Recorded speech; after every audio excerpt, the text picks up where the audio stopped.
Take number 2, because the cats are driving us crazy. They always seem to be more energetic and the most active right at this moment whenever we're recording for some reason. They're out of control. On the bright side, it did help me clear out all of the trash that I've been keeping on the right side of this room just out of shot. When I built my computer, didn't feel like cleaning it up. I think I built my computer, October? A pretty long time ago, yeah. So it's just been sitting there. But anyways, welcome back to A&E OKD, a.k.a. Aaron and Elle on Kirby Drive. I'm Aaron. I'm Ellie. And Jontay Porter has been banned for life from the NBA. Now, we were talking about this earlier, so this is not the first time Ellie's hearing about it. What? But banned for life. But 10 minutes ago, it was the first time she had heard about it. So blame the cats for that. Yeah. So, banned for life sounds pretty metal, right? I mean, most people play for a couple of years at most, and I don't know. Just funny to me to imagine someone trying to get back into the league at 90 years old, and they're like, don't you remember? We told you not to come back. I thought he had murdered someone. Yeah. By the banned for life title. Mm-hmm. And that's something we'll talk about in a second, which probably way like what we think about that, but this is different than a regular gambling case. Like, wide receiver for the Detroit Lions, Jameson Williams, among other players, recently, the last year, just got suspended for 4 games for placing bets on other sports while being inside of an NFL facility. They weren't betting on their own games that they were playing in, weren't doing anything egregious. They were just, wrong place, wrong time, didn't know the rules well enough, and so they got a little slap on the wrist for that. Again, longer than some players have faced for domestic violence allegations, but we'll get to that in a second. But I guess we'll look over that. Yeah.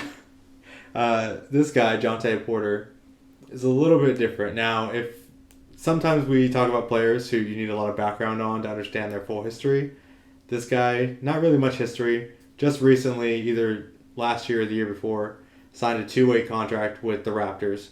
That means he's splitting time between their G League affiliate, their minor league team, and their professional NBA team, the Toronto Raptors. So not a super stellar player. His brother is Michael Porter Jr., who is a pretty solid player on the Denver Nuggets #1 seed in the West team. So if you recognize the name, maybe that's where, but I doubt you've watched this guy play if you're just getting into sports. You've definitely never seen him play. Never. So what makes this different than a regular gambling investigation is this guy was not just like placing a couple bucks on like horse racing while inside the team facility. He was not only placing multiple bets on himself and placing bets, maybe not on himself, but placing bets on teams that he was on. One of those 13 bets that he placed, he picked the team that he was on to lose. Just gonna throw the ball into the stands to make sure that they lose. Which is one of the most serious gambling offenses, right? Which makes sense, because at first I was like, why would that be a problem? Mm-hmm. But then I'm like, well, they could say, oh, I'm gonna do this poorly, or I'm gonna be under on this, or whatever, and they can control that and then win a ton of money.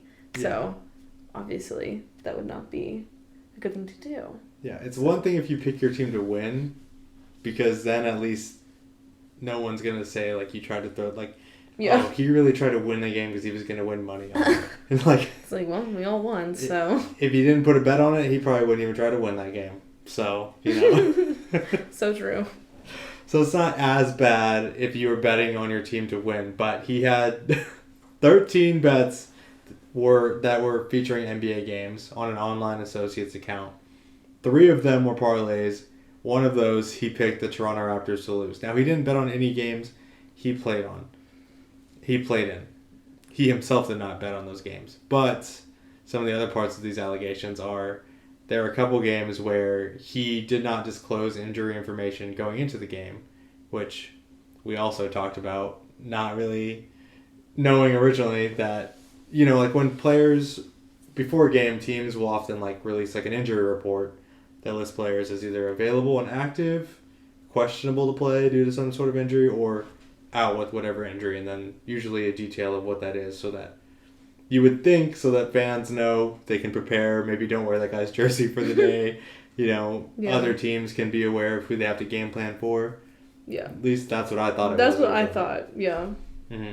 But of course, it's just for gambling purposes, just so that so that sportsbooks know where to set the lines, and crucially, people who are betting on individual player stats like points, rebounds, assists have an accurate idea of how healthy that player is, so they can bet effectively on those lines.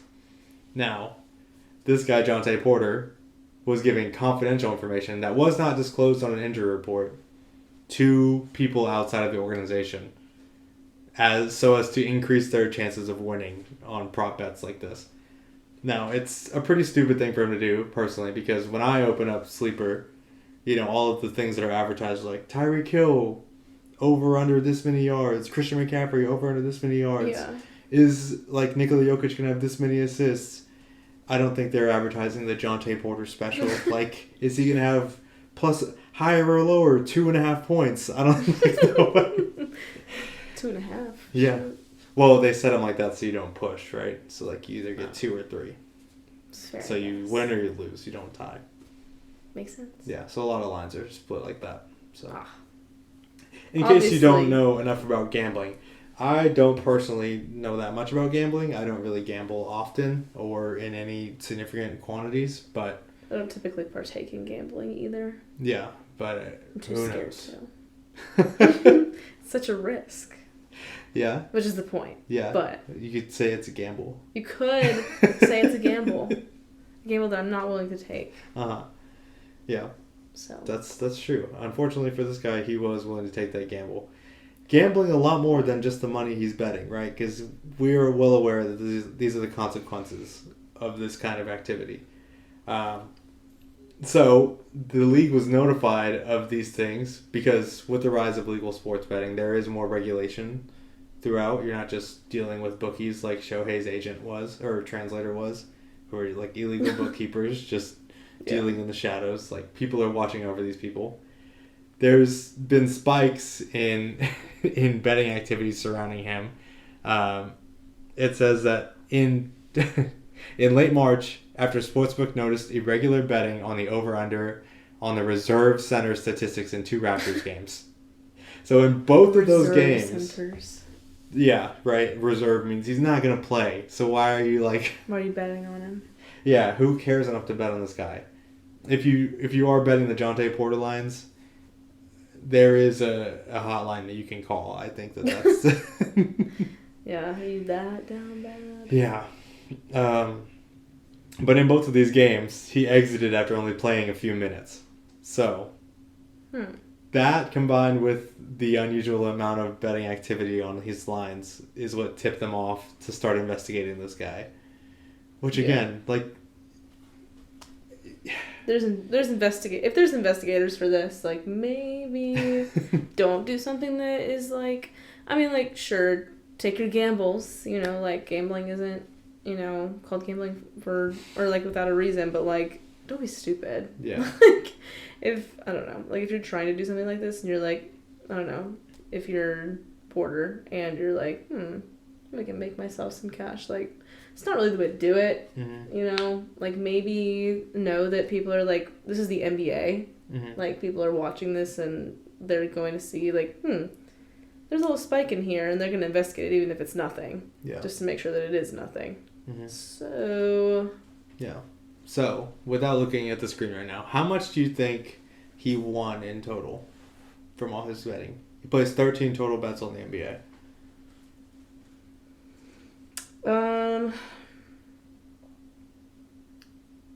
100,000? That's a pretty good bet. Is it really? No, the total payout was $76,000. 76,000. All right. Yeah. All right. His profit on those bets, out of that $76,000, he bet $54,000. So he only made about $21,000. Now, still a pretty good payout. Right, but I'm no economist, but I'm pretty sure an NBA salary is going to be more than $21,000. So just not worth it, all in all, for this guy. I don't know why. Lose, if you will. Yeah, I don't know why, right? So he is not making a ton of money on this. Probably because, I don't know, his logic is if I don't bet a lot, there won't be any red flags. That it's me betting and that I'm, like, you know, making these huge bets that are getting the sportsbook's attention. Doesn't matter because in one of the games that he left early, this is a March 20th game against the Sacramento Kings, he leaked information to someone he knew outside of the organization about an injury he had that he sustained the game before but hadn't disclosed it yet on an injury report to make the sportsbooks aware. So he still had points, assists, rebound lines still available in all the sports betting apps. People could bet on him however they wanted to, thinking he's fully healthy. Mm-hmm. So he tells somebody outside the organization that he is hurt. Now, somebody else either hears from him or that person that he told that he is hurting, places an $80,000 parlay that includes all unders for all of his statistical categories, basically. And once he left the game after like 3 minutes, that bet, you know, wins. It would have won $1.1 million. Jeez. Which, for $80,000, that's a lot of cash. Yeah. Oh my gosh. Right. That's an insane amount. What a payout. So, he didn't even leave the game with an injury in this one. He left with an illness. Did he come down with the cold or something, like in the middle of the game? Throw up or something? I don't know how you convince your coach that you... I don't know. Hey man, my head just really is kind of slamming right now. Can I take the bench? Yeah. Yeah, and don't ask me any questions either. Buddy. Yeah, also don't ask why or how or if I got hit in the head with anything.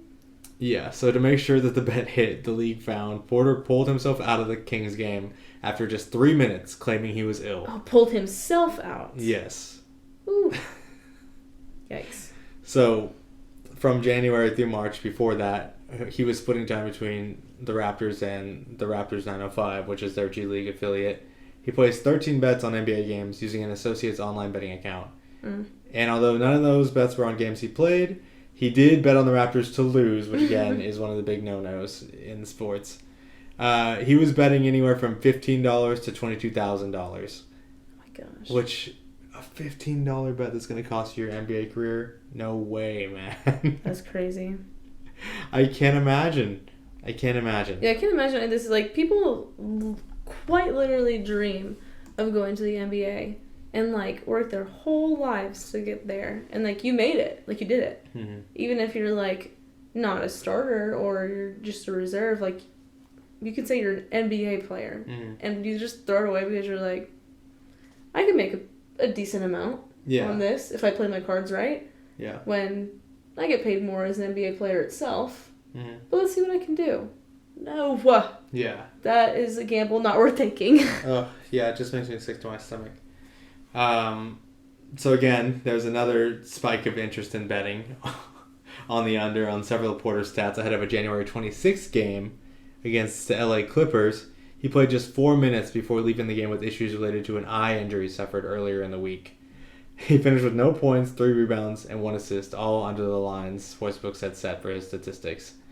So, this is 2 suspicious accounts that have happened. And combined with the other activity on his associates' betting sites, like, I think it's pretty clear that he was the one responsible for all this. Yeah, so he's been banned for life. That's wild. It is, I feel for him, but at the same time, it's like, what did you think was going to happen? Yeah, that's... When you do something like that, like, you put the commissioner in a bad spot. Because what other option is there? Yeah. Because if you go easy on this guy, it's like, well, how many other players are just, like... Gonna do the same thing. Yeah, how many other players are throwing games to win their friends' bets? Like... Right. People already are in the comments every day saying, like, this is all scripted, everything is scripted, whatever. You know. Despite how hard it is to get a basketball to go anywhere you want it to go, let alone to script out an NBA game. But like it's bad whenever people are pulling themselves out of games like this, and like it's not super consequential because he's not getting serious minutes. But you know, if someone like, I don't know, like Luka Doncic is like throwing games all of a sudden, the NBA's got a real problem with its product. So, Yeah. I don't know. It had to be done. It does raise a couple of important questions. Like, it is like a weird, I think like the first video I ever made on my YouTube channel speaks to this, is that it's a weird dichotomy to see people banned for life from, any sporting league for betting, and yet every commercial break is an ad for a sports betting, And then a little disclaimer saying, like, if you need help, or whatever, or blah, blah, blah, please gamble responsibly, blah, blah, blah, blah. It's like, if there's that many catches, like, I get that, like, gambling is what makes, sports fun to some people, and I don't want to take that away from anyone, but it also, like, I guess any additional thing can, like, add a chance for corruption on stuff, which really sucks, but, like, when there's money involved, it's always gonna get corrupted in some way, which, for people who just love the game, it stinks, because you're like, I love watching these people ball out, like, all these highlights that you see, you're like, that's the kind of basketball that I want to watch. And then when people are just, like, throwing it, or, like, potentially throwing, like, air balls on purpose or whatever, it's like, oh, that guy sucks. It's like, actually, no, he's pretty good, but he's just trying to do something. It's like, well, why am I watching this then? But not to say that is happening, but... Yeah. It's, I don't know, it's something that I think about a lot, just because, like, I think that a lot of the income that is in the sports industry is from gambling. So I think that's a major reason why sports are so big today.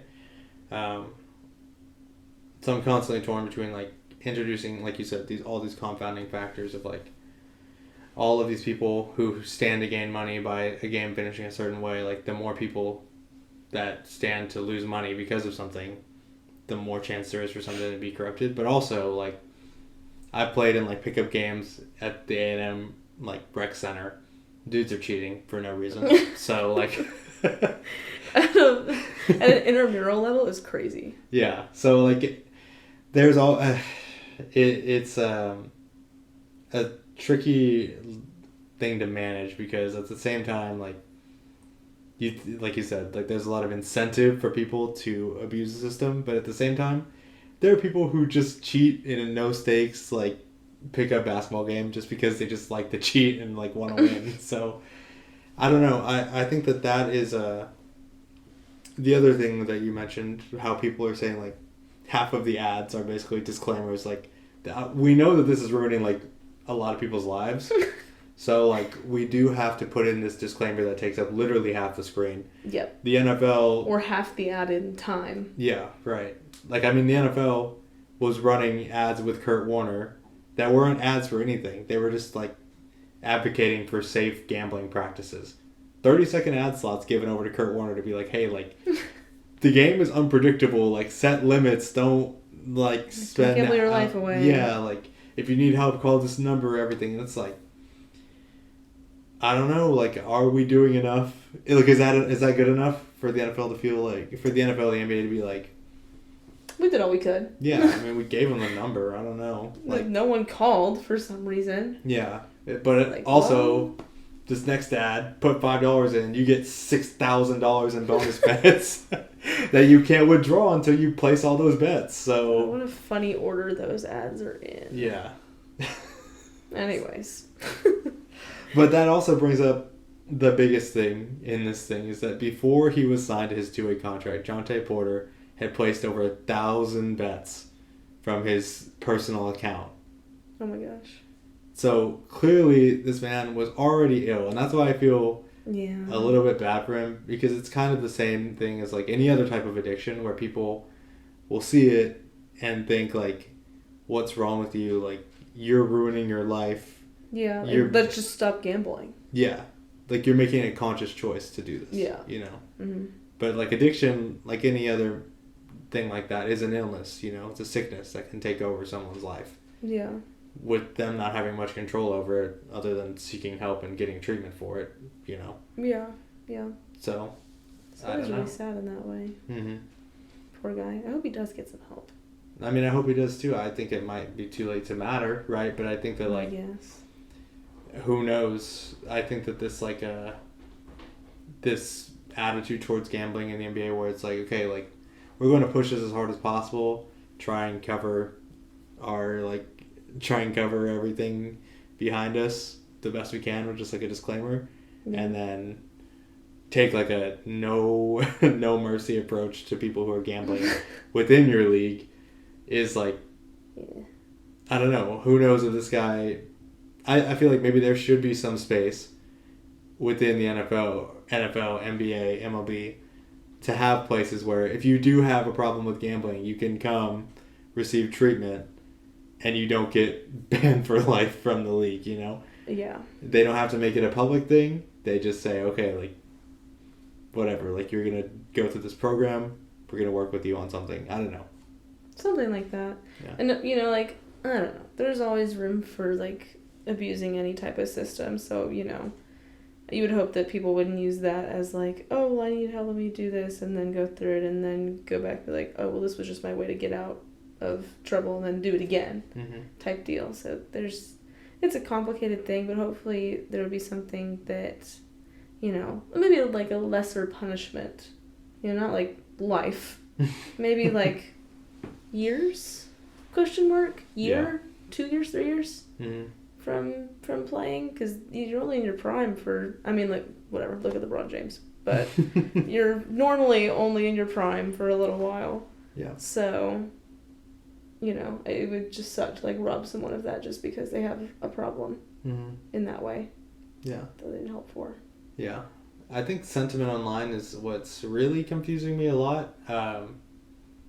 Again, like, I have sympathy in the fact, like, I want him to get help, and I don't think that, I know it's really easy to be like, what's wrong with you? And it's like, well, a lot of mental illness does not lead to irrational behavior, right? Like, it's not like just because, like, he may have said, like, every time he's doing it, like, okay, like, I know, like, I shouldn't be doing this, but, like, I just can't help myself, I need to, you know? Right.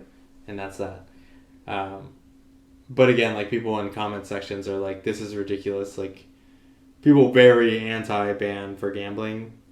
Again, like, I don't know, people who really like gambling tend to be on that side, which is a spectrum that I don't really know where the line is, you know? But I think that some of them do bring up valid points where, like, people who are guilty of, like, domestic violence are not held to the same standard. Yeah. It's just like, okay, you get, like, 3 or 4 games in the NFL, you get, you know, a couple months in the NBA, and then go back on your way, you know? Things like that are, like, just kind of pushed aside because, and I don't know. I don't want to say I get why, but I understand why. Because it doesn't have any, end of the day, it doesn't have any impact on the outcome of the game. Yeah, which is what sucks. Just has an impact on the outcome of people's lives. Yeah. But no one cares about that, unfortunately.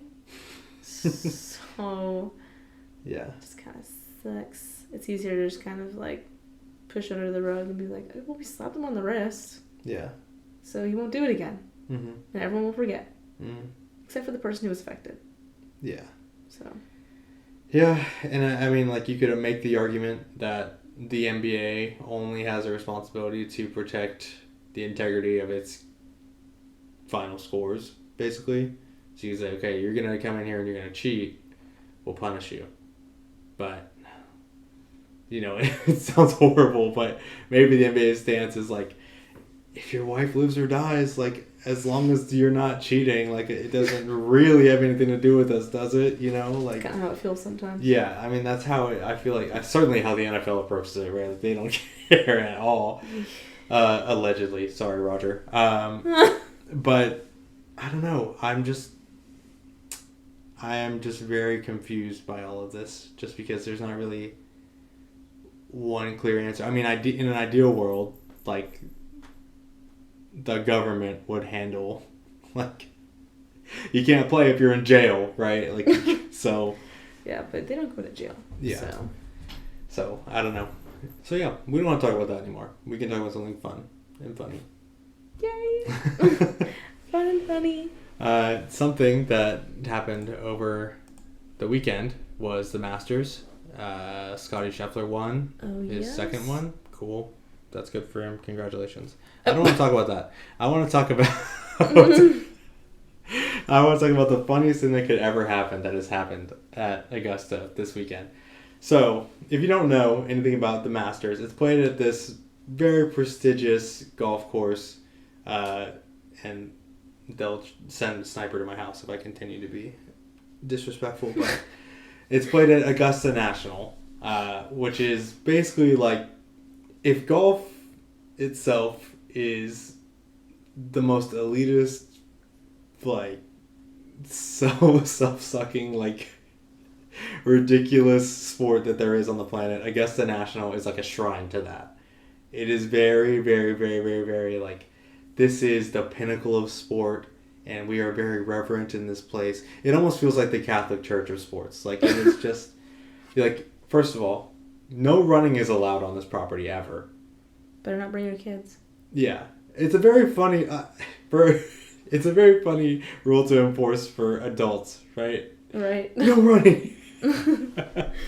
Be sure above all else, do not run. Don't go faster than a speed walk. Speed walk is pushing it. Yeah, I think you'll get some funny looks if you speed walk at Augusta.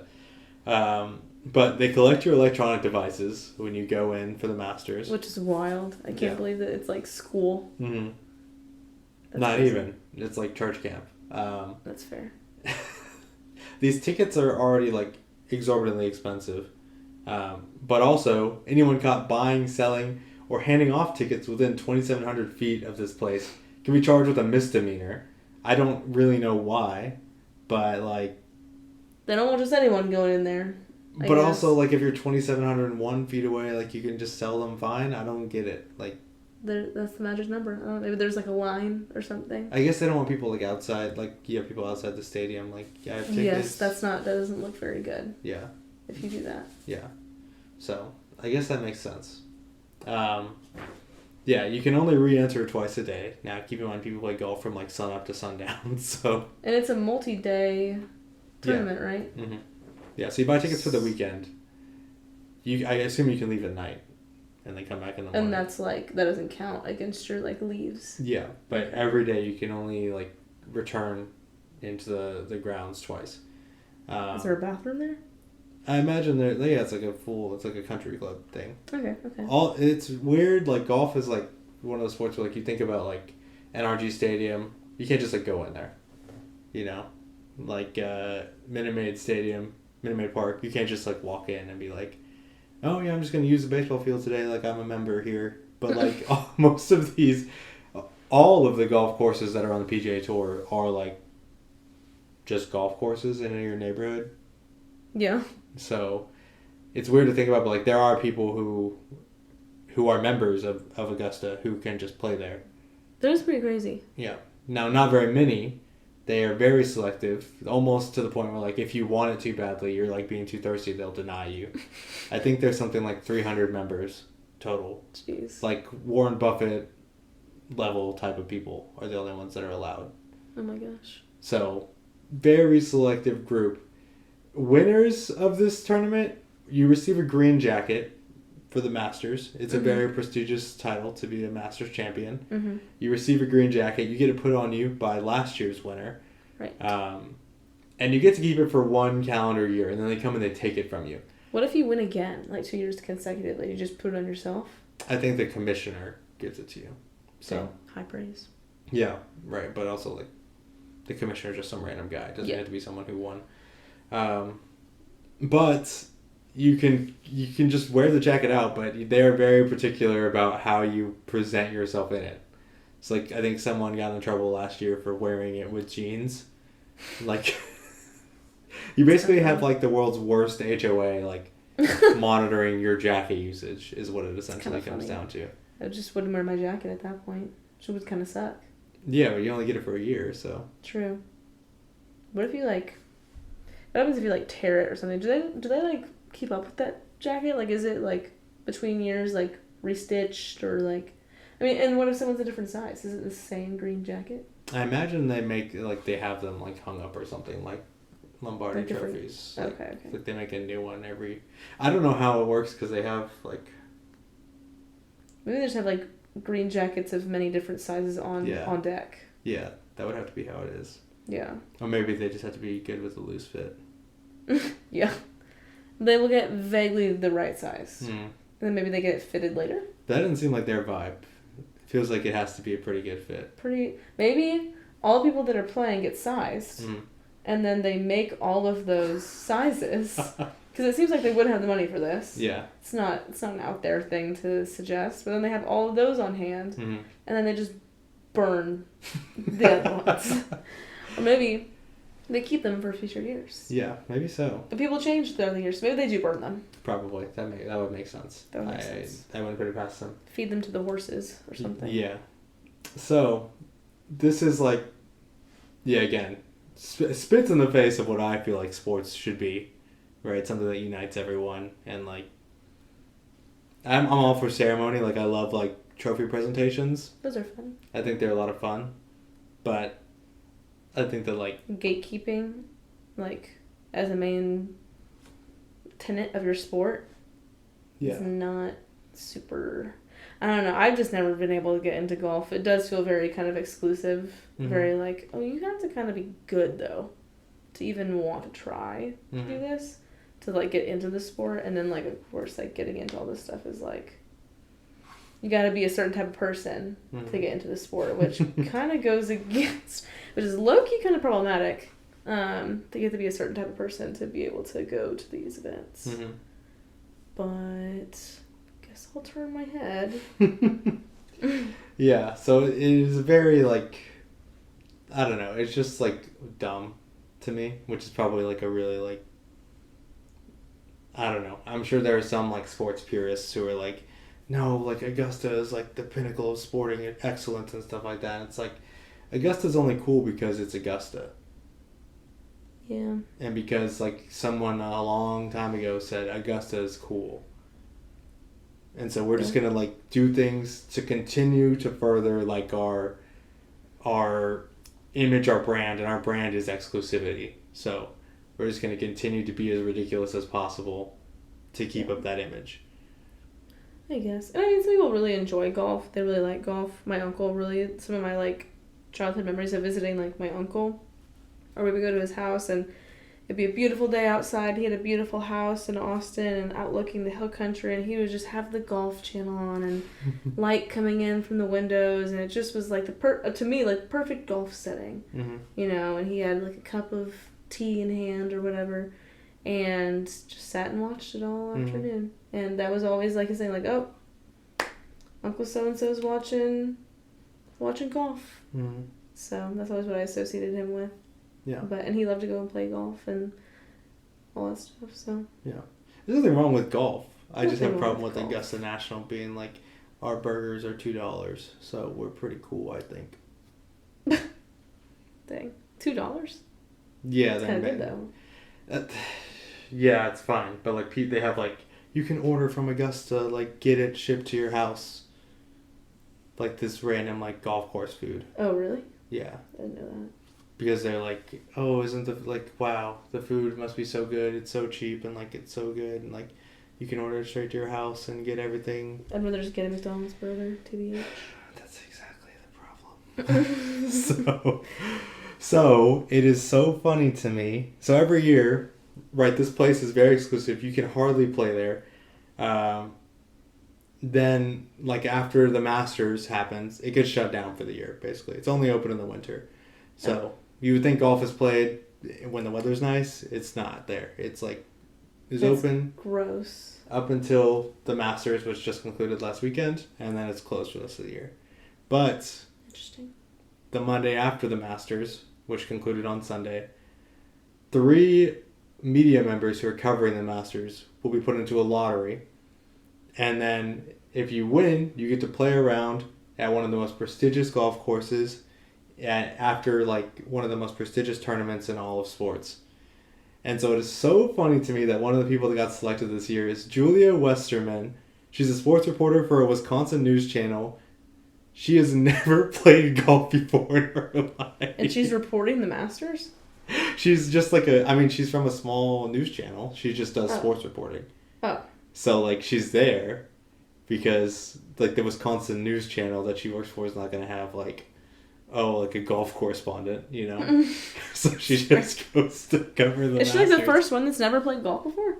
I mean, yeah, I guess it's probably, like you said, like, she's covered golf, but she's never played golf before. Like, I guess most people who are there are, like, into golf. Yeah. Cover golf, play golf, like golf, know things about golf. She's never played a round of golf before in her life. That's crazy. And her first round of golf, probably only if you haven't managed it by this point, right? Like, who knows? Maybe the majesty of Augusta really is so that she will just fall in love with it and join the tour at some point. But, like, it is so funny to me that she's going to play her first round of golf at a place where, like, golf nerds and dorks would literally kill themselves to get a chance to play there. Oh my gosh. Well, also, Dude Perfect also went there and was, like, oh, for real? doing their nonsense, so it is kind of defiled a little bit. Like, that's crazy. They let them in? Yeah, I don't understand that, but, you know. Dang. So has she played her round yet? Yeah, she played on Monday. How'd it go? I have no idea, but I think it'd be really funny if she had, like, the game of the century and, like, beat everybody that played in the Masters the day before. That's kind of crazy. And I think it'd also be really funny if she hit, like, 4 million balls into the water and just never finished. So basically you have to choose one end of the spectrum. Yeah. No, if I was her, I would go out there and either A, crush it, and then be like, it wasn't that hard. I don't know what the big deal is. I don't know why that's such a big deal, yeah. Or just go out there and you could probably throw my golf clubs into the sand. Yeah. Like, get them stuck in trees. Yeah. You could probably really mess up a hole before they got to you with the guns and, like, before the sniper released all of the rounds into your head. Like, you could probably, like, you would die, surely, but you could probably get, like, one green, like, really scuffed up. Like, just dig in with your foot and then they just, like, hit you with a rock or something. I don't know. Oh my gosh. Wear your cleats or something. Yeah, wear your cleats and just, like, do a little spin and then they just, like, run a route on the golf course. Yeah. That'd be so funny if you brought like a pickup team and just kind of like ran a whole game, like a pickup game on one of the greens. Funny. Oh my goodness. I'm sure that's what Dude Perfect did. No, it probably just went Rage Monster on the greens. So they probably did, so. Just launching footballs from orbit into the hole and just splits in half. And my bad, I didn't know it would do that. That's the whole point of this thing. So yeah, I guess it's already been done, so we can't go and do that. Yeah, but I think it'd be really funny to just, like, throw a brick through a window there or something, you know? Maybe. You should find out. Again, I really hope she just, like... I think it'd be great if she didn't get to finish. Like, she just hit, like... I think it'd be a great bit to if she did so bad that she didn't get to finish? Yeah, like, if she started on the hole with, like, the smallest water trap possible and she just hit every single ball directly into the water for 7 hours straight. That'd be pretty crazy. And then said, this really wasn't that fun, I don't want to play anymore. And then left. That'd be pretty crazy. Oh, God, I hope that's what happened. Of course it's not. Of course, she's a professional. She probably had much respect for the course and the game and everything and the people who invited her, but... And we also wouldn't do that if one day we do have media credentials and we're covering the Masters. We actually would not do that. So let the record show that is just a joke. Let the record show we respect golf, all of its little funny dress-up parties, and all of the very serious, very important rules at this patch of grass somewhere out in the middle of nowhere. We think it's very important that we uphold those traditions, and not just as Americans, but also as Christians. I'm just kidding. Screw it. Anyways, next, we're not getting invited to Augusta. We're not getting invited to Augusta. Speaking of some real sports that are accessible to Americans, the NBA play-in. How did you feel? You feel like this is your first NBA playoffs that you're getting to watch as a fan. So, how are you feeling?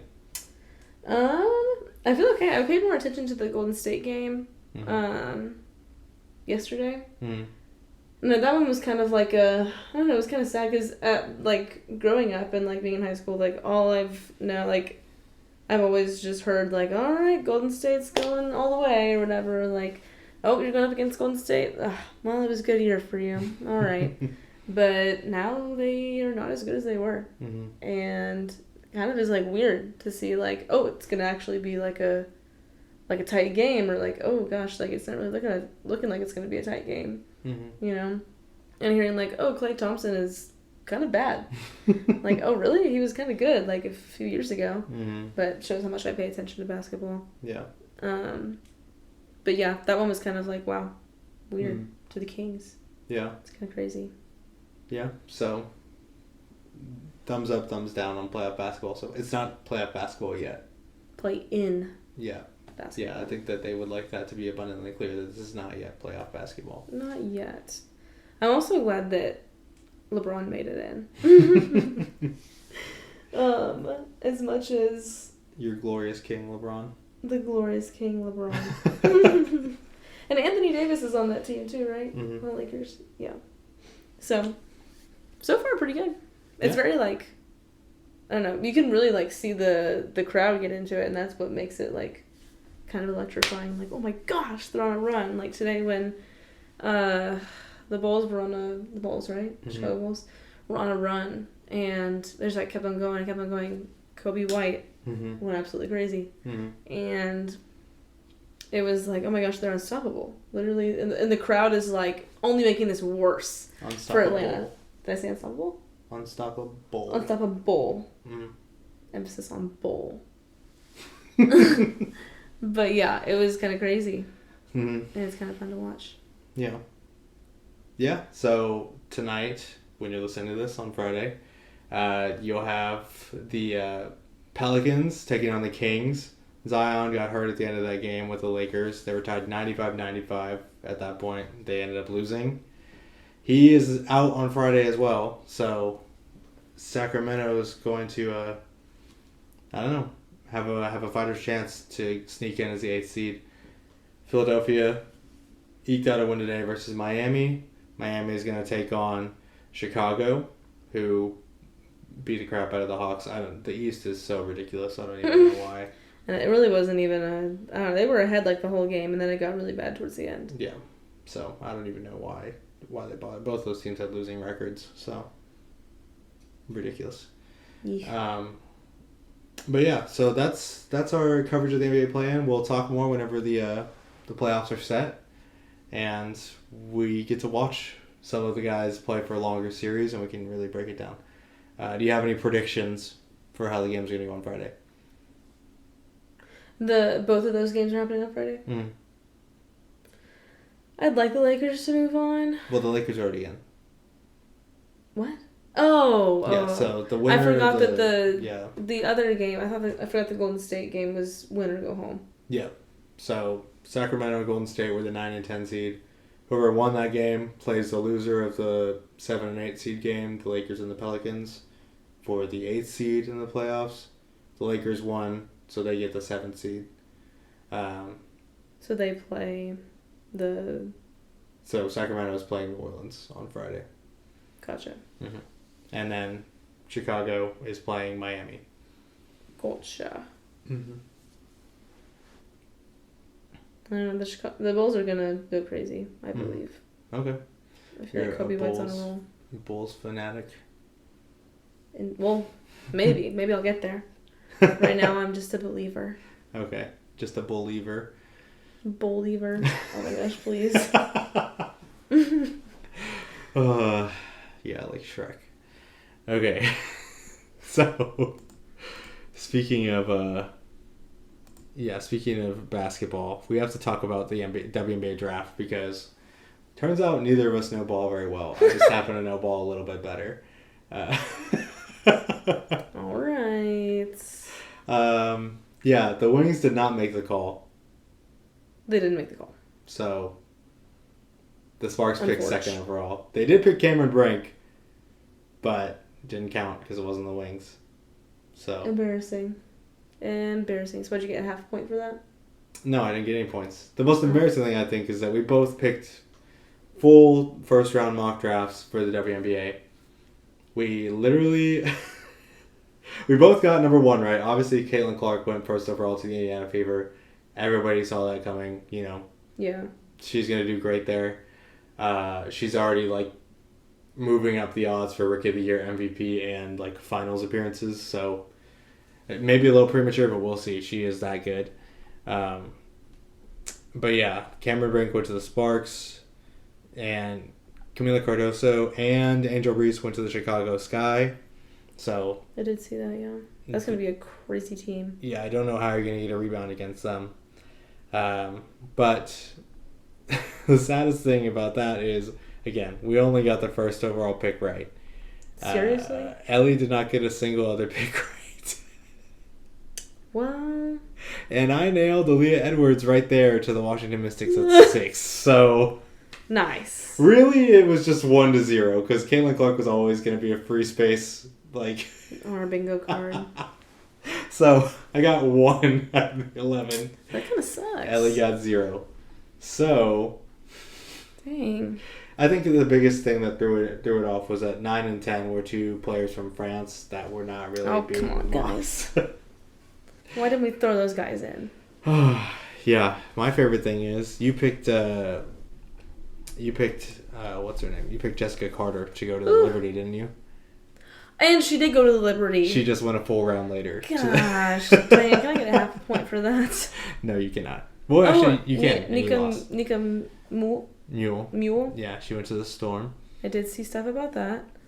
She has like a profile picture as her picture. Mm-hmm. Brenna Maxwell. Yeah, she just has her not one in action. Her LinkedIn page. Yeah, the other big story out of this draft really is the Las Vegas Aces, which is the team that I've been following for the past couple of years. They didn't have a pick in the first round, but in the second round, they picked up Daisha Fair, who I thought would go top 10. Yeah, with the fourth pick in the second round. And then 2 picks later, Kate Martin. They picked Kate Martin, who, I don't know if you saw her quote, but she was basically just like, I just came here to support like Caitlin Clark. I didn't think I'd be drafted. Shoot, and then she got drafted. Yeah, not even like... So she didn't even think she would get drafted. Yeah, I don't know if that was just, humility or what, but, she was not prepared to be drafted, especially as high as she was. I mean, 18th overall is pretty good. That is pretty good. And then at the end of that round, with the 12th pick in the second round, they also picked up Elizabeth Kitley from Virginia Tech, who was standout player for Virginia Tech. She injured herself. I think she tore her ACL before the NCAA tournament. So Dang. Fell down draft boards a little bit, didn't really get a chance to prove herself, but I think she's going to be a great player whenever she's healthy. So the Aces just keep getting better somehow. They're back-to-back champs for a reason, I guess. They're really good at building a roster. And then they also got Angel Jackson. She is the second player to be drafted from an HBCU in WNBA history. So, wow. Good for her. Good for her. Yeah, there's Charisma Osborne for some reason fell all the way to the third round. Oh my gosh, yeah, wait, she was kind of high, but I guess not. Yeah, we had her in the top of, or the bottom half of our first round, but I don't know. Things just shook out a little differently on draft day, so. I guess so. Yeah. Congrats to them. Hopefully they know ball better than we do. I'm 1,000% sure of that. 10,000% sure. That some of them knew what was coming. Yeah, so excited to watch the WNBA this year. I believe the first game is on May 14th, so I'll correct myself if I'm wrong. But looking forward to that. We're going to have to go to a couple games in Dallas this year because that's the other thing. I was seeing some posts about possible expansions. I think they said they wanted to have 18 teams by 2026. Ooh. Houston was not on the short list of teams, and I don't think that's acceptable. Not acceptable. Because, again, to remind you, the Comets won the first 4 WNBA championships that there ever were. That's despicable. Yeah. Almost disgraceful. So, we will riot if in the streets. The Comets are not one of the first teams that come back. We should have gotten Caitlin Clark this year. Come on now. I don't want to have to go to Dallas to watch a WNBA game. Because who wants to go to Dallas? Don't make me go there. I don't want to be in Dallas. Ever. It's a stretch that we're going to the Texans-Cowboys game. Yeah, it makes me sick. They actually the Sky actually traded up to get Angel Reese. Dang. So, somebody made the call, but wasn't the right one. Pain. Embarrassing. Yeah, so turns out we don't know ball, but there's our WNBA draft recap. Glad that it got good ratings. Again, ratings are king. 2.4 million viewers as opposed to a couple 100,000 last year. So, electric. Crazy time. Yeah. Even though it was in the middle of the day on a Sunday. Yeah. Yeah, and just... Come on, guys. Nobody's available for that. But, yeah. So that's that. And now we're going to move on to our second Ball Knower of the Week challenge. We both mock drafted our top 10 picks for the NFL draft. That's going to be next Thursday and Friday. Just a heads up, Ellie will not be here to record that episode, unfortunately. So we will have... I'm on the clock. Either a guest or I will do a solo pod. Just depends on who's available. We'll break down our picks. We'll still declare Ball Knower of the Week, but for post first round analysis, Ellie will be working. So we didn't think it right to record on like a Tuesday before something like the NFL draft happens. So yeah, something big like that. So we're gonna try and stay on schedule, but just a heads up, there will be a different host next week, just for the time being. Don't miss me too much. But before we start this and list out our picks, I want to steal something from Hank Green and them over at /Show Tangents. We're going to do a challenge called Real or Not Real. Okay, so we have 3 facts about the NFL draft, but the catch is only one of them is true. I'm going to read them to Ellie, and she's going to have to pick which one is real, which one is not real. Do I look at you, or can I look at the screen? You can look at the screen. I've typed all of them out as if they are real. Uh-huh. But these are all possibly fake. So do not read them ahead of time, though, please. Please be respectful. I'm so sorry. I will. I will read along with how you're reading. And if you're playing at home, go ahead and let us know in the comments which one you think is the true fact and which ones you think are not real. So yeah, shout out to Hank Green and them for letting me steal this from them unofficially, because of course I didn't ask, but We love you, Hank. All right, so again, 3 facts, only one of them is real. You have to pick which one is real. Okay. If you get it right, you get to go first on your drafts. Oh, okay. If you get it wrong, I will announce my picks first. And then you look like you're stealing my flow if you pick the same one. So, fine, because I already see a few of yours that we've picked the same. So the stakes have never been higher. Who's going to be the copier today? Yeah, exactly. So, here is possible fact number 1. Now, Stan Koska was a star running back from the University of Minnesota and looked to enter the NFL following the 1934 season. There was no draft at the time, so he held out for 9 months straight as a bidding war for his services took place. But before he could be signed to an NFL team, he ended up running for mayor of a city in Minnesota and was elected, leaving pro sports behind to pursue politics. So, that may be true, but it may be this next one.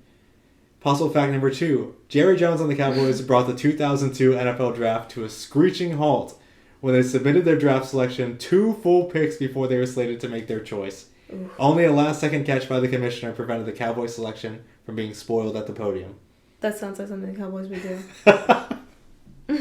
But it could be possible fact number 3. In 1994, the Eagles selected Norm Michael in the 18th round of the NFL draft, but they could never find it.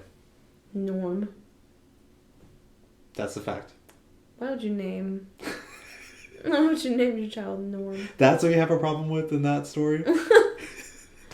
I'm trying to think. Not the fact that there were 18 rounds in the NFL draft, or the fact that they just couldn't find him. 18 rounds kind of sounds like a lot. It's like that. Okay, listen, you're not supposed to help me make my choice. Okay? Well, I'm just trying, you're supposed to think out loud also, but, like... I did, I said Norm. Norm was a funny name.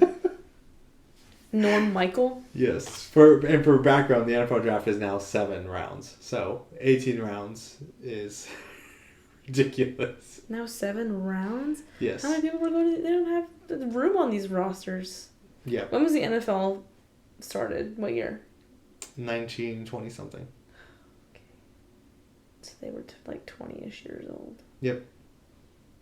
You'd think they went down by that chance. I feel like the first one is too specific to be fake. So you think that this guy left and ran for mayor and just decided not to play sports anymore? I believe so. Okay. You don't possibly think that Jerry Jones could have messed up his draft order or anything like that? I do believe that that is true, but I also do believe that you would make up cowboy slander. So. Okay. And you have no issue with the fact that, like, the Eagles just lost a guy? Listen. Are you positive? You're putting a lot of blame over here, okay? I would appreciate maybe a little bit more time. Well, I don't know. Because that's what I was thinking on facts, too, that you just made that up because you hate the Cowboys. Mm-hmm. But it does seem like something Jerry would do. But you're leaning number one. There's only one fact. Only one of them is real. Two of them are not real. Only one of them is real? I thought two of them were real. No. Gosh, dang it. So. Hold up. It's like two truths and a lie. Wait, yeah, but the opposite. Like two lies and the truth. Nice. Like one of these is correct. Gosh, mm-hmm. Dang it. Is it the star running back who held out so long he ended up becoming the mayor of a city? Is it... I think I'm going to go with one. Okay, so you're picking number one. Stan Koska became mayor of a city. I feel like that'd be funny. All right. Do you want me to start with the true one, or do you want me to tell you? Oh, I got it wrong. We'll go in order. So, fact number one. While Stan Koska did run for office, he did not win. Oh, come on. You're going to catch me on technicality like that? He eventually That's signed unfair. a $5,000, which is about $116,000 in today's money, dollar deal with the Brooklyn Dodgers. Not that Brooklyn Dodgers, the NFL team that no longer exists. I feel cheated. He played for one season, finished his NFL career with 249 rushing yards. The NFL would institute a draft just 2 years later to prevent this from happening again. Dang. So technically, I was right. Something like crazy like that did happen. Yes, but not entirely correct. Come on now. He did end up playing the NFL. Explanation 2. Is this one the real one? Maybe. Jerry Jones and the Cowboys traded back in the 2002 draft to select Oklahoma safety Roy Williams 8th overall. They were picking 6th overall. 2 spots ahead. But Jerry lost track of time, and his son Steven had to dive across the table with 10 seconds left on the clock to get that pick in at the last second. So, he did not pick too early. He nearly picked too late to get his draft selection in. Just because he simply just forgot. What would happen? See, I said that was something that Jerry Jones could probably do. Is something like that to mess it up. What do you do when you don't pick anyone? They just like auto draft you or something? I think the team behind you gets to make their selection, and you just have to. As supposedly, if he would have like flatlined on the table, like everybody would have just continued picking until the Cowboys finally revived him to make the pick or something. So they go back? Yeah, just one. Like the team behind you gets to go. And then they revisit you. Yeah, I'd imagine it's like you have 10 minutes to make a pick. And then you're no longer safe to pick who you want. The next team can pick what you were going to pick, hypothetically. Yeah. Okay. So. Cool. That was also not true. So that means the third fact is the true fact. Dang. The Eagles did in fact draft Norm Michael in the 1944 NFL draft. They just didn't realize he had joined the Army at that time and was stationed in Alabama. Dang. So they literally picked the guy and he was gone. They could not find him. Dang. Michael himself crazy. Didn't find out about being drafted until 55 years later when he picked up a local newspaper in 1999 and noticed a list of every player ever drafted out of Syracuse, the college he attended. So just no one told him? No one was like, oh, maybe we should find this guy, like for missing person purposes or whatever? Yeah, who knows? I mean, it was the tail end of World War II, right? Like, for all we know, he was somewhere on a beach in Normandy, So then I guess they eventually figured out that he went to the Army or something, and then we're like, They never found him. They never found him? Yeah. None of his commanding officers or anything like that ever found him? They didn't know he was in the Army. So he just, walked into, an Army base or something? he was just in the Army, and they were just like, I guess they just heard about him playing at college. It wasn't like you didn't have like a network of scouts across the country like you do now. Well, like police officers, like if there's like, hey, like we actually cannot find this guy, like where'd he go?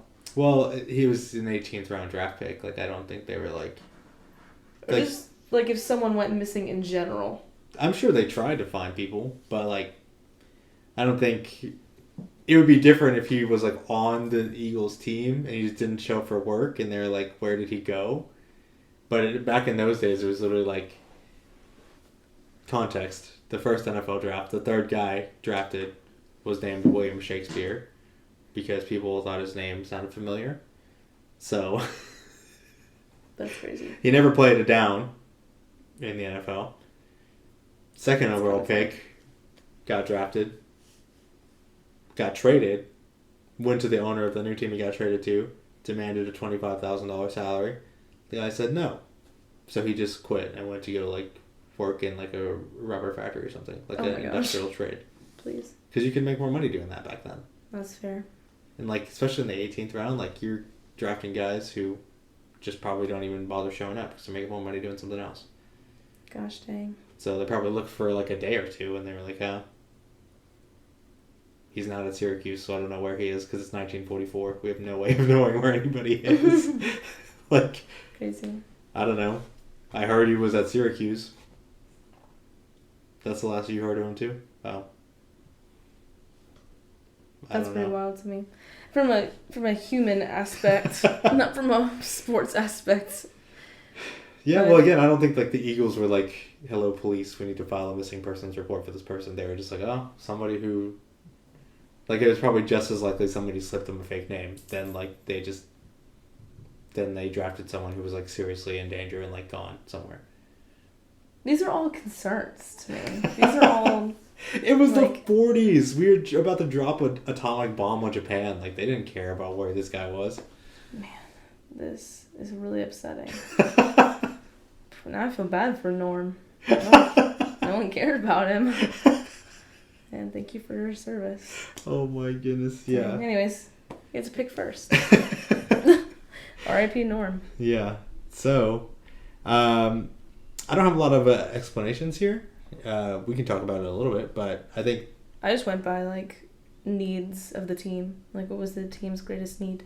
Yeah. So, again, this is going to be our Ball Norm of the Week competition. The first round of the NFL Draft is going to be next Thursday before I end up recording with the guest host. So, we're going to do the same thing we did with the WNBA, where we make our picks, and then whoever gets the most right is that week's Ball Norm of the Week. So, since Ellie did not guess the correct fact, which is Norm Michael just disappeared for 50 years, Sad. I'm going to say that I am picking Caleb Williams, quarterback out of USC, to go to the Bears first overall. What is your selection?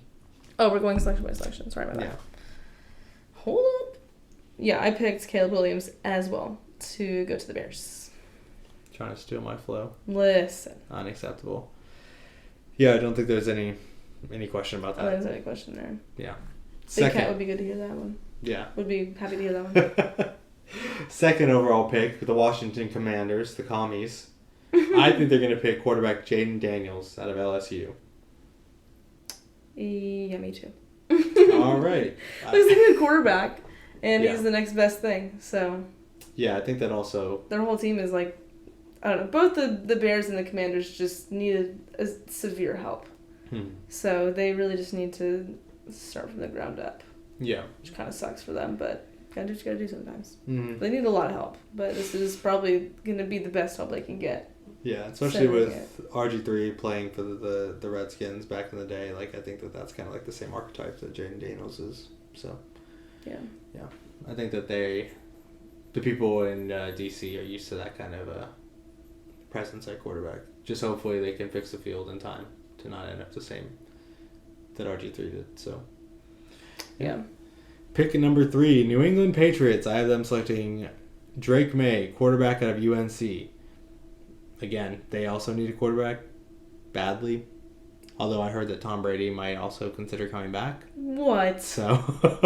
Come on now. This man needs to stop. I don't know. You didn't see him in that barber chair with that guy? No. When he was doing the classic old head stuff about how the league is soft now and whatever. And whatever, yeah. Yeah, even though half those rules changed because of him directly complaining about it. So. He needs to stop playing. Yeah. All right. That's too much. Who do you have?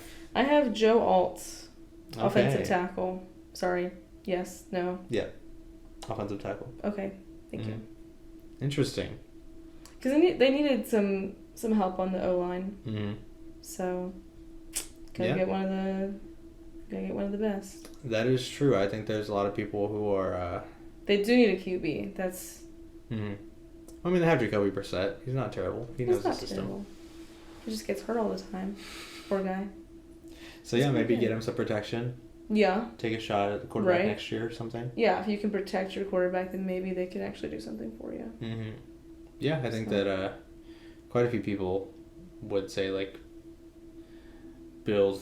I don't know. People, I think it might be incorrect to be like you just like need to build a team first and then draft a quarterback. It's like look at Bryce Young. He got put in such a terrible situation, and he struggled really badly. It's like well. People forget, like, C.J. Stroud got put in an even worse one. You get the right guy, he elevates your players, so... Truth. Yeah. Who knows? Again, reminder, the Panthers were not picking first overall last year. They were picking 9th overall, so... They were not that horrible of a team. Indeed.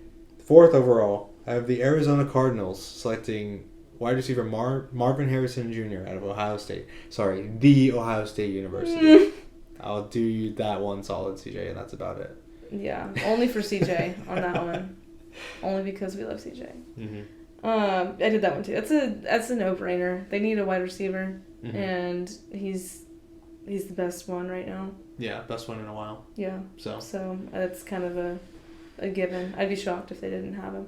Yeah, I tried my hardest not to be just like whatever consensus, whatever like the media is saying, but it seems like really hard to find places where I can not just make a Dallas Wings type trade for no reason, just to spice things up. Yeah, I wanted to be like logical, but also like not along with the flow. Like if I went on the one that you sent me where it was like 65% of people agreed with this.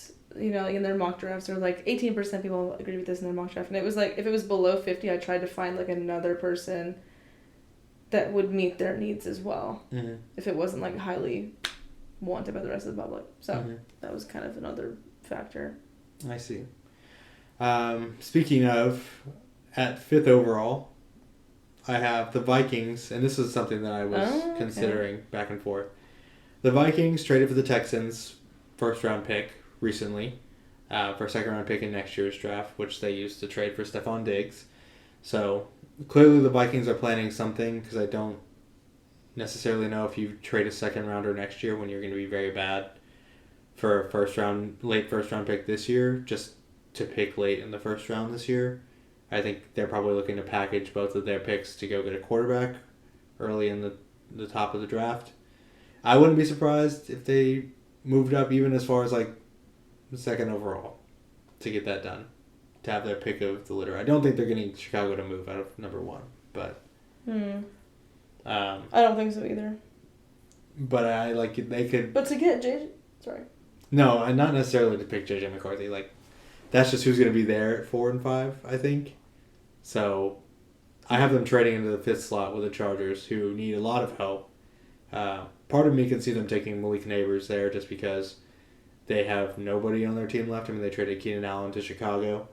They cut Mike Williams, and Quentin Johnston has not done anything. Their first round pick from last year at wide receiver really has been struggling, and I hope he does well because we have him on our dynasty team. But he's not been doing well at all, even with limited competition. So, but even then, I still think they have a lot of other holes. So I think that they will trade with the Vikings for the Vikings' 11th overall and 23rd overall picks this year.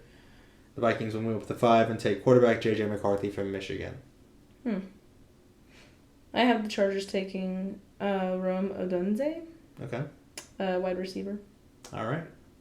So you have the Chargers staying put and taking a wide receiver. Yeah, I didn't factor in trades because I don't know enough about how the whole trading process works to accurately do that, or like realistically or logically do that. So I just did. There'll probably be some trades, just because that's always how it goes, and that's what makes it interesting.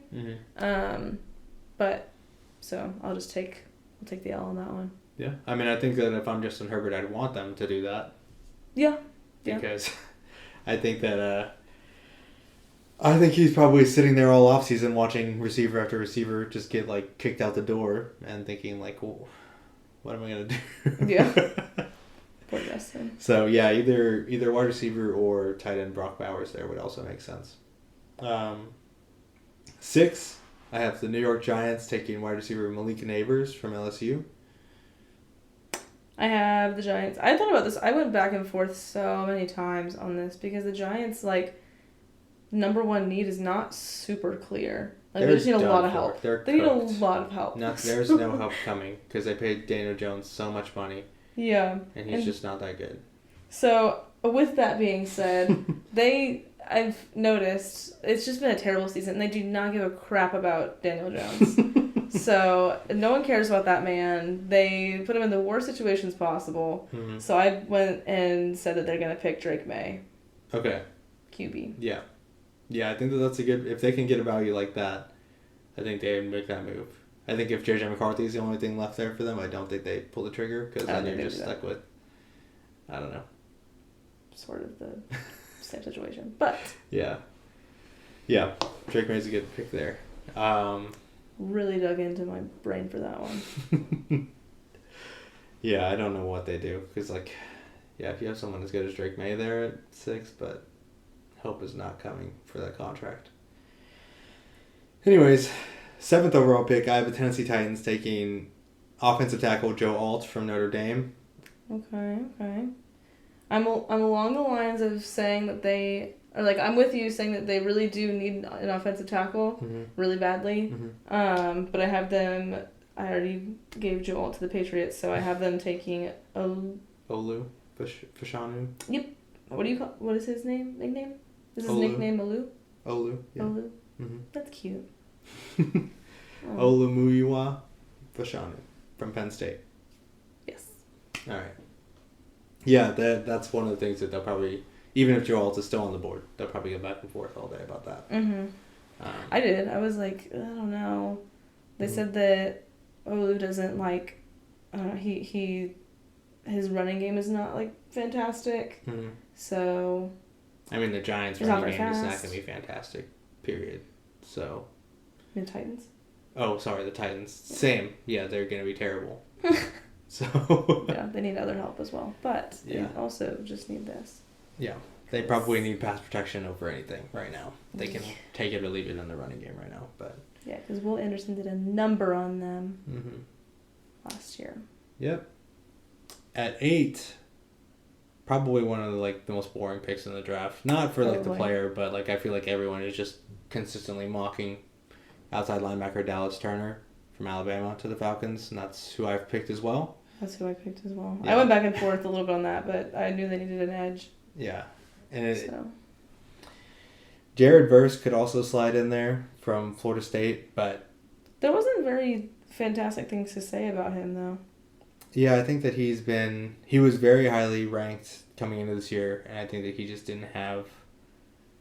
I don't know. I'm not a talent scout. No idea why someone even JJ McCarthy is getting talked about the way he is. Drake May getting talked about the way he is. It seems like there's a couple guys every year that people are really high on for no reason, and a lot of guys that people are really low on for no reason, seemingly. Yeah, that go off whenever they get to the league. Yeah. So, I don't know. That's why they get paid, because a lot of times they're right. Yeah. Not really, but more than I would be. So yeah, I think Dallas Turner's the guy there for you as well, right? Indeed. All right. Indeed. Number 9, the Bears have another pick here. I don't know that they keep this pick, but they've already spent a lot of time picking up good receiving options for Caleb Williams, which, again, I have beef with the internet. I don't know what the obsession with Justin Fields is, but it seems like the narrative is the Bears never really gave him a chance, and now they're just now retooling to give Caleb Williams a really good situation. Which may or may not be true, but I just don't think that Justin Fields is like... Justin Fields, he may end up being decent for the Steelers, but he is not good enough right now to pass up on drafting Caleb Williams and then setting him up with a bunch of weapons and just seeing what happens. Yeah. I feel like the Bears made the right choice on that one. Mm-hmm. I mean, who knows if Justin Fields will get to play. I mean, hopefully for his sake, I hope he does. But with Russ playing, maybe Russ will not do well like he did this past season, and he'll get a shot to show himself again. Yeah. And with a different team and see, like, hey, is it really you or is it the team that you were playing, the situation that you were in? So I'm sure either way they'll throw him in at some point and see what he can do. But we'll see about that. Yeah. But anyways, at number 9, I have them stocking up on receiver again. I have them picking wide receiver Rome Odunze from Washington. Yeah, any number of playmakers could slot in there. They might even be in the market for a tight end. Cole Kmet is fine, but Brock Bowers is a game changer, so maybe they pick him there. I don't know. Yeah, I did see that some people had the Bears taking Brock Bowers. Oh, did they? They did, a few. It was between the Jets and the Bears taking him. But I would say because I chose Malik Neighbors, wide receiver for 9 for the Bears. Mm-hmm. But I would say if Rome or Malik is not available, I would say they punt that pick, they trade it, and to try for something else. Mm-hmm. So that's my take on that. So tentatively, put me on the hook for that. Real. Then the last pick that we'll be graded on, 10th overall, the New York Jets. I have them selecting offensive tackle Olu Fashanu from Penn State. I think that they could probably do with a playmaker, but I don't know. The Jets just depress me. They make me so sad, and they also make me so mad. Why can't they fix their freaking field? What is wrong with them? Everyone breaks every tendon, bone, ligament in their freaking legs because they can't fix the field. Yeah, I don't. Oh my gosh. I don't understand. Yeah, and the Texans game there in MetLife was just the most miserable thing I've ever seen in my life. It was the most that was the most depressing Sunday ever. I have never felt more sad after watching a game. Yeah. Than the Jets game. It trashed our team, along with any other team who steps foot on that stupid field. Yeah. So MetLife, get your crap together and put in some real turf. Yeah. Gosh dang it. Yeah. So I don't know. I'm sure that the Jets are trying their hardest to do the opposite of what the Packers did when they had Aaron Rodgers in the building, and that is draft a lot of offensive weapons so that he doesn't feel like he has to do it all himself, even though he's a crazy person. I don't know. So they probably take Brock Bowers or one of the wide receivers here. If you can't tell how depressed I am about this pick, I just hope for Jets fans' sake, they do something to get them a little bit further than they did last season. I mean, last season, I feel so bad for the Jets because I cannot imagine the heartbreak. Thinking that you got Aaron Rodgers and you're this is our year. Mm-hmm. I cannot believe it. We're gonna go so far, and then boom. Yeah, instantly. Over. Instantly, Aaron Rodgers goes down with a torn Achilles. I don't know. They were filming a promo for their new Jersey release, and part of it was AI, CGI, renderings of the players, but also Garrett Wilson was there. Who else was there? I think Bryce Huff. I don't even know if Bryce Huff's still on the team, but they had a couple of defenders there as well. Sauce was there, I think. Sauce. Sauce is so funny. And Jermaine Johnson was there as well. What his name is, Jermaine Johnson. Let me just double check that real quick so I don't look like an idiot. Yeah, Jermaine Johnson the second. Yep. So he was there in the video as well. And of course, they show Aaron Rodgers in the new jersey and the new helmet with the new logo and everything to try and get people excited. But of course, he's not going to show up to be these social media interns hey Aaron, I need some shots of you for this new jersey release. Do you want to come by the stadium? He's I'm going to cave in the middle of, like, Joshua Tree. Like, no, I'm not coming to New York to do your stupid photo shoot. Like, if we don't... Right, thanks for your time. Yeah. And another thing, if we don't make the playoffs this year, like, I'm leaving and I'm not coming back, and, like, I won't feel sorry, and I'll blame it all on everybody in the building. Yeah.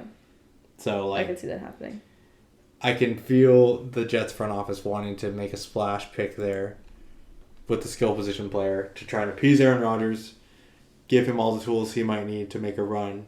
But I think that a solid offensive tackle like Olu would set them up for the next guy who's going to have to come in and clean up that mess. So that's my reasoning for pick at 10. Yeah. Pick 10, I tried to have fun with it. I knew they needed an offensive tackle. Mm-hmm.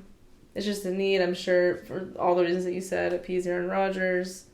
Why not? You know, whatever. But I also really love Kool-Aid McKinstry. He's got a cool name. So, and he seems like a cool guy. Yeah. So I have him going at number 10. I know he's like projected to be like further down in the first round, but it'd be fun. Mm-hmm. Kool-Aid. Yeah. You don't like Terrion Arnold?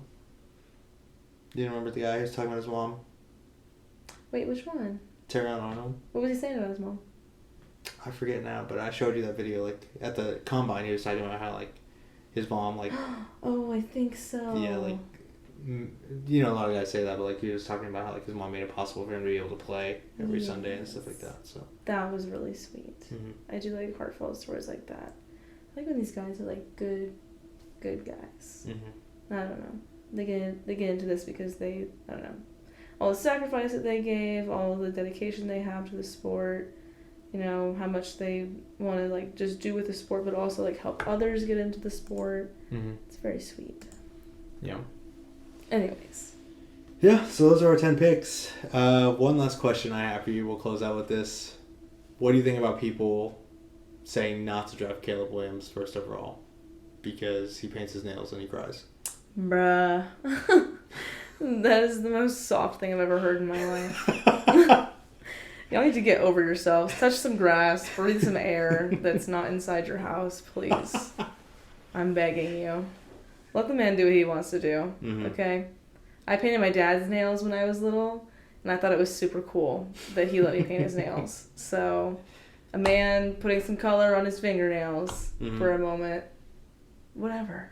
Just mind your, at the very least, mind your business.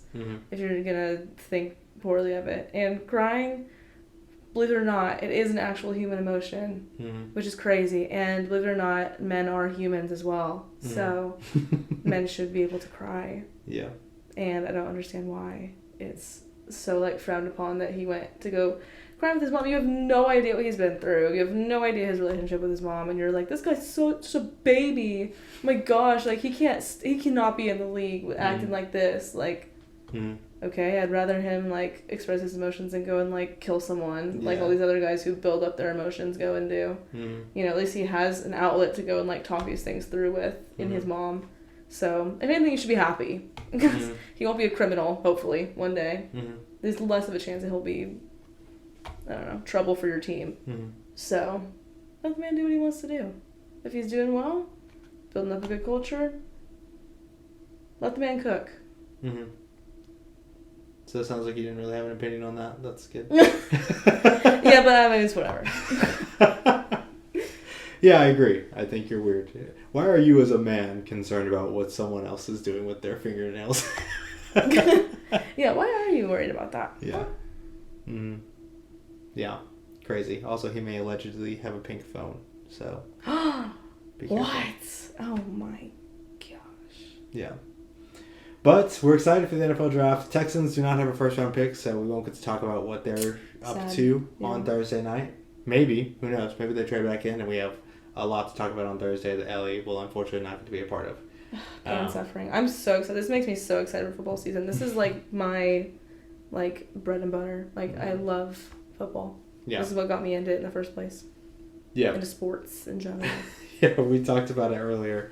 But it really is unfortunate that we decided to start this when we're literally the furthest removed we could be from the thing that we're most passionate about. Indeed. But this draft is a good way to get everything back into focus, and we can probably have a lot more informed discussions next week after we see who goes where. Indeed. So, well, the week after when Riley comes back. And the full draft has concluded. Yes. But if we get the guests that I think we're going to get, y'all will have a blast because they're so much fun. All right. Well, thank you guys so much for tuning in. This has been Aaron and Elle on Kirby Drive, A&E OKD. And catch us next time. But for now, I've got to go paint Aaron's nails. Yeah. So. And I'm going to go cry to my mom. And also paint my poem. This is what happens when you paint your nails. You lose the ability to lead and speak. All right, guys. Or girls, I guess. I can only talk to girls now. Pain and suffering.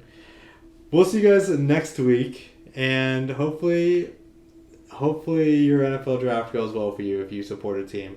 Unless you're the Cowboys. Then I hope you forget to bring the pick in. Sorry. Yeah, let's hope that Jerry does forget to put that in. We'll see you guys next time.